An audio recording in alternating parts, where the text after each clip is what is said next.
Unit 7, Angle Relationships, Lesson 1, Angle Relationships in Triangles. So the first angle relationship that we're going to look at is called interior angles. And interior angle states that the sum of the triangle's interior angles adds up to 180 degrees. So if you take a look at the picture here, we've got angle A, B, and C. So when we're using interior angles, the rule is that those three angles have to add up to 180 degrees. So the word interior means inside. So it is the angles that are inside of the triangle.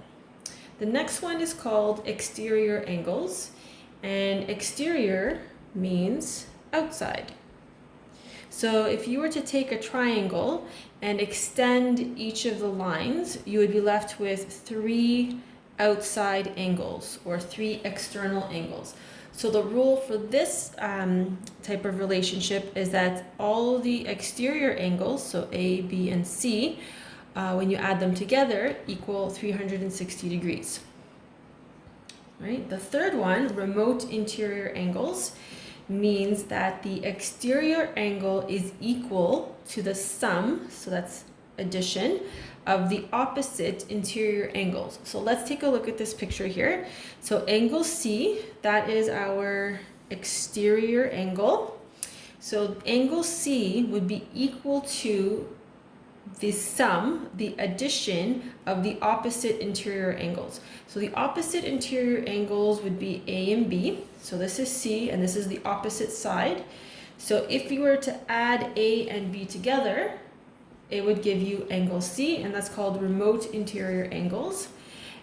The next one is called isosceles triangle. So an isosceles triangle means that two of the sides are equal to each other. So if the two sides are equal to each other, then the two angles that make up those sides are going to also be equal to each other. So A equals B is our final relationship. Okay, so those are the four relationships. So now what we can do is we can do some examples where we're going to be identifying the angle quantities. So what you need is a calculator in order to do this. So we are given a triangle. We have 55 degrees here and 61 degrees here, and we're looking for angle A.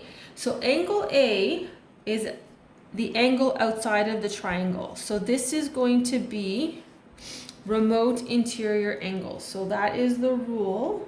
So I'm going to write RIA for short, just to tell me which rule I'm using. So according to the remote interior angles rule, the total angles degrees for A is the sum of the opposite angles.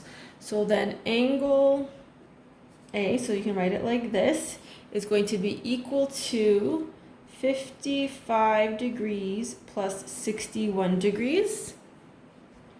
Angle A is equal to 116 degrees.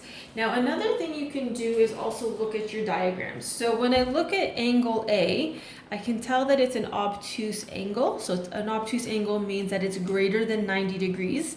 So if it's greater than 90 degrees, then my answer, let's say I got 25, then I know I've done something wrong. So always look at your diagrams just to double check. Okay, so our next one, we've got angle X is what we're looking for, and this is an exterior angle. So we're going to be using RIA again. Now in this diagram, we're only given one number, but we're given this symbol. So this symbol means that this angle is 90 degrees. So once we look at our position of X, we see that we do have the quantities for the opposite angles. So we can use remote interior angles for this. So angle X is equal to 25 degrees plus 90 degrees. So angle X is equal to 115 degrees. And again, looking at the picture, I can tell that it is an angle that's greater than 90, which corresponds with our answer. Okay, next example. So we're looking for angle Y. And again, this is an exterior angle. So we're going to use RIA again. And we're given the angles of the opposite sides. So angle Y equals 97 degrees plus 23 degrees. Angle Y is equal to 120.